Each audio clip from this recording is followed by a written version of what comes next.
Bueno, como le informé en nuestro primer resumen, el día de ayer se dio cuenta del número más alto de contagios y de fallecimientos en un lapso de 24 horas desde el inicio de esta tercera ola de COVID en el país. Y vamos a platicar al respecto con el doctor Andrew Comas, profesor e investigador de la Facultad de Medicina y del Centro de Investigación en Ciencias de la Salud y Biomedicina de la Universidad Autónoma de San Luis Potosí. Él también es miembro del Consorcio Mexicano de Vigilancia Genómica. Doctor, bienvenido nuevamente al programa. Buenos días.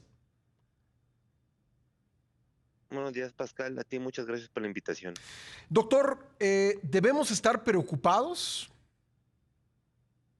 Pues tenemos que estar, digamos, más que preocupados, ocupados en tratar de cortar la cadena de transmisión. Aquí lo que estamos viendo es, independientemente de las acciones del gobierno, que la sociedad entienda de que si se exponen y se infectan, tienen que ser responsables en hacerse una prueba de PCR, no una prueba de antígeno. Tienen que aislarse ellos y todos los con los que viven, y también tienen que darse todos sus contactos. Esa es la receta de la única manera en la cual podemos cortar la transmisión de este brote. No hay alguna otra receta mágica ni tampoco que desaparezca por arte de magia en poco tiempo. El gobierno generalmente habla de tener espacios en los hospitales disponibles como su principal estrategia. Es, bueno, además de la vacunación, desde luego, no quiero tampoco negar eso porque así es efectivamente. ¿Son estas dos medidas suficientes? Bueno, la hospitalización ya es una intervención tardía. Yo tengo que evitar que la población llegue a la hospitalización.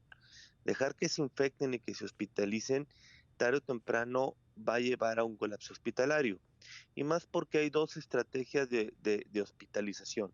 La reconversión hospitalaria aquí en México en hospitales COVID y no COVID, que no funcionó y que otros países le hicieron y la dejaron, y que en la literatura científica sabemos que generan más muertes que tener hospitales híbridos.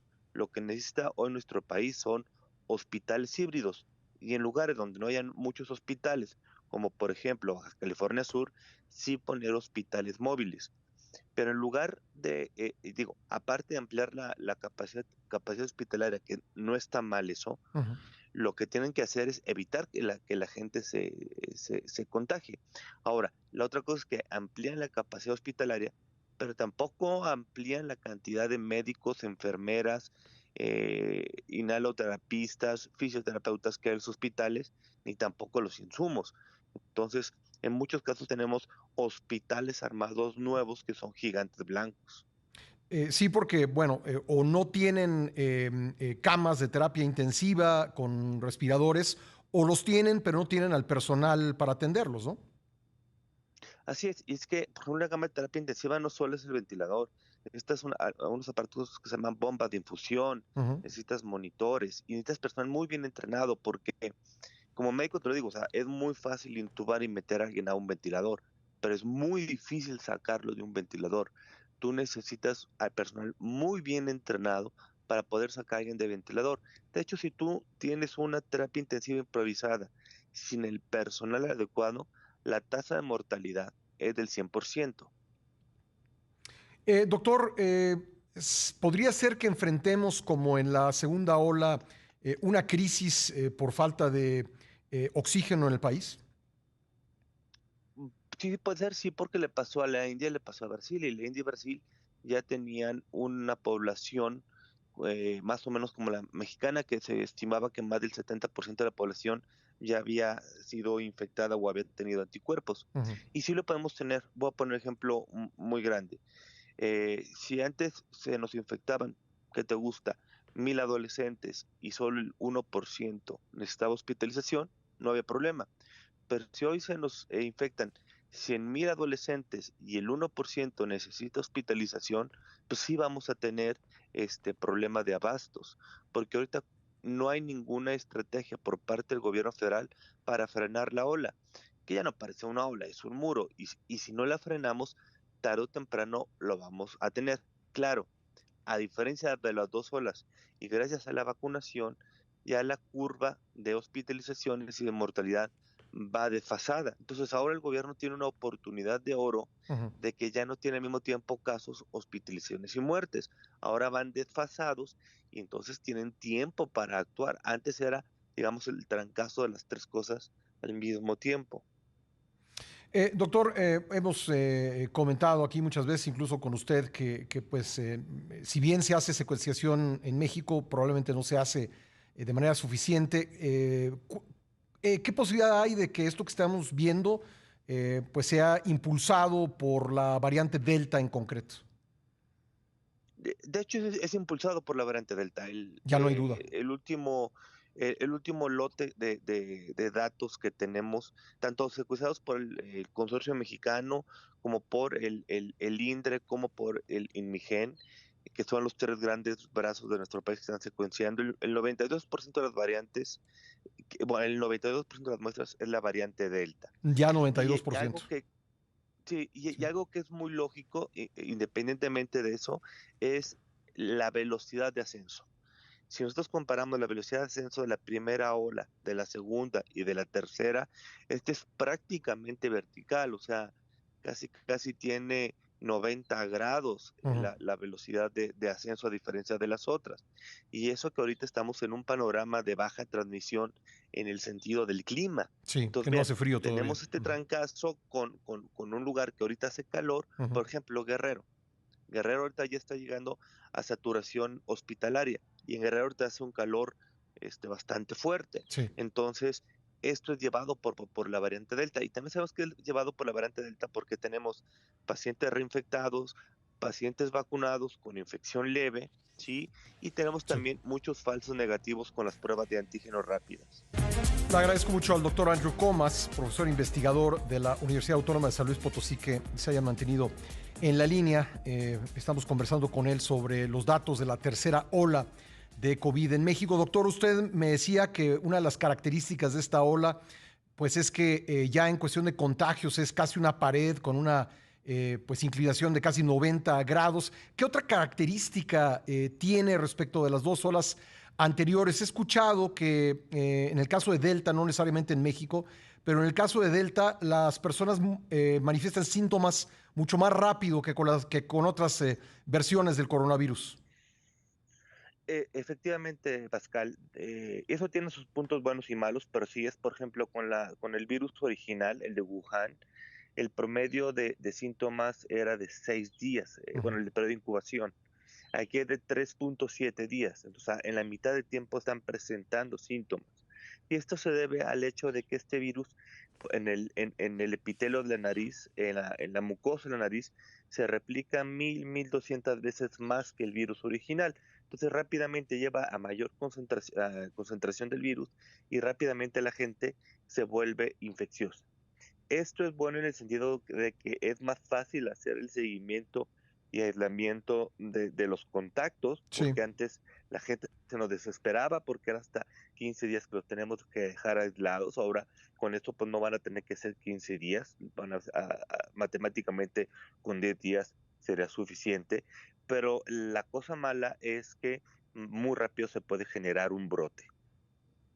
Ya, el martes en la conferencia mañanera, el subsecretario López Gatell decía que no hay evidencia científica, por lo menos no suficiente, respecto de la virulencia de esta variante y tampoco de su, pues su mayor nivel de contagio. ¿Qué diría usted al respecto? ¿Qué dicen las investigaciones científicas?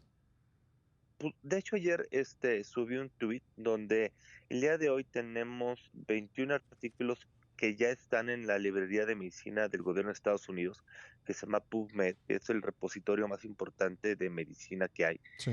Y de esos, prácticamente todos te hablan de que efectivamente y está demostrado por experimentos y por estudios en campo y por estudios epidemiológicos que es un virus mucho más transmisible, que es un virus que se replica más, que es un virus que se une con mucho más fuerza a su receptor en el cuerpo. Hasta ahorita solo hay un artículo que nos habla, y fue no en humanos, lo hicieron de manera experimental en hámsters, de que es más agresivo. Pero Ujú. falta ver, y falta ver por un motivo muy grande. Con el virus original, el riesgo de neumonía se daba entre el día sexto y doceavo de la infección. Y hoy por hoy estamos viendo que los cuadros de neumonía se están presentando antes del sexto día. Entonces, se están presentando antes de neumonía. Entonces, bueno, ahí sí podemos entrar en una polémica si que presenten antes o no neumonía entra dentro de virulencia o no. Claro, ahorita tenemos gran población vacunada y eso nos va a ayudar. Pero volviendo a tu pregunta, por lo menos hay el día de hoy en PubMed 21 artículos que nos hablan sobre el aumento en la capacidad de transmisión de este virus. Entonces, lo que dijo el secretario López-Gatell, pues no fue cierto. Esta semana entrevistamos aquí a la bióloga canadiense Gosia Gasperovich de la Universidad de Calgary y nos decía que el riesgo de no cortar la cadena de transmisión es que el virus siga mutando y que Así el es. ritmo de replicación de Delta podría ser superado por nuevas variantes. ¿Usted es de la misma opinión? Claro, de hecho, por eso surgió Alfa, por eso surgió Gamma y por eso surgió Delta. Sí. En Inglaterra, Brasil e India, pues dejaron a libre evolución la epidemia, la gente se sintió confiada, volvió a salir, dejaron de utilizar mascarillas, distancia, y como el virus encuentra gente que ya tiene inmunidad, tiene que cambiar para poder infectar a los que ya tienen inmunidad, y también tiene que empezar a competir con otros virus, porque, por ejemplo, en Europa ya empieza a haber otros virus respiratorios, Ujú. ¿sí? Entonces tiene que ganarles otros virus respiratorios. Entonces, como lo dijo ella, el punto clave que México nunca lo ha logrado y que hay 3 países que son ejemplo extraordinario de hacerlo bien, que fueron, bueno, el territorio de Taiwán, que fue Nueva Zelanda y que fue Australia, Ujú. es cortar la cadena de transmisión. México nunca ha hecho un esfuerzo, ni el gobierno ni la sociedad. Claro, la sociedad no lo ha hecho porque el gobierno no le ha dicho cómo, de cortar la cadena de transmisión. Algunos gobiernos estatales sí lo han intentado, Ujú. pero mientras no cortemos la cadena de transmisión, pues vamos a llegar a la saturación de hospitales y por supuesto, tenemos hoy en México la receta perfecta para la generación de una nueva variante. ¿Por qué? Porque la mayoría de la población ya tiene anticuerpos y tenemos un ritmo acelerado de infección. ¿Cómo paramos la cadena de transmisión? ¿Tenemos que utilizar cubrebocas, hacernos pruebas, rastrear los contactos de las personas que se contagian? ¿Qué más se puede y se debe hacer? Bueno, aparte de utilizar cubrebocas, aumentar las pruebas PCR, no las pruebas de antígeno. Los kioscos que están en la Ciudad de México es un desperdicio de dinero, ¿sí? ¿Por qué? Porque de entrada ya una revisión, una metaanálisis de Cochrane nos dice que los falsos negativos de estas pruebas es el 40%, Ujú. pero ahora sabemos que con la variante Delta es hasta el 70%. Entonces, tirar dinero a la basura es hacer pruebas de PCR y pruebas PCR masivas. Algo muy importante es que el gobierno tiene que detectar los casos y tiene que hacer que la gente, si yo tengo una persona infectada, que todos en su casa se queden entre 10 y 15 días aislados, Ujú. pero seguir a los contactos para que los contactos se queden en la casa. Pues para eso en el DF inventaron el sistema de QR. Ya tienen el sistema, hay que verlo a todo el país para que le sea más fácil al gobierno rastrear a los contactos. Ujú. Mientras la gente no deje de salir, va a haber transmisión. Y lo otro importante, necesitamos la responsabilidad de la sociedad. A cada rato que nos llegan los pacientes, si es que fui a una fiesta y ahí iba enfermo, si es que el que organizó la fiesta tenía una gripita, tenía mocos, también necesitamos responsabilidad de la sociedad de que si tengo una gripita, porque así es como se manifiesta inicialmente la variante Delta, pues no puede hacer una fiesta, una reunión, ir al trabajo, ir a la universidad, no se puede. Bueno, pues ahí están las recomendaciones. Me queda un minuto, doctor, pero quiero preguntarle rápido por algo. Vi el comentario o la opinión de un especialista que haciendo que la gente salga a trabajar 4 días y luego se quede 10 días en su casa, podría tener un efecto positivo para frenar la cadena de replicación del virus. ¿Es verdad? Sí, es un modelo que también se ha utilizado en las escuelas por ejemplo, que yo por el tamaño de las aulas no puedo tener a todos los niños, Ujú. es el sistema 4x10. De hecho, en el programa Virus Universitario, que es un programa de la Universidad Autónoma de San Luis Potosí, patrocinado por el Sí. Consejo Potosino de Ciencia y Tecnología y por la OPS, utilizamos el esquema 4x10 para volver híbrida la educación. Y nos funcionó muy bien.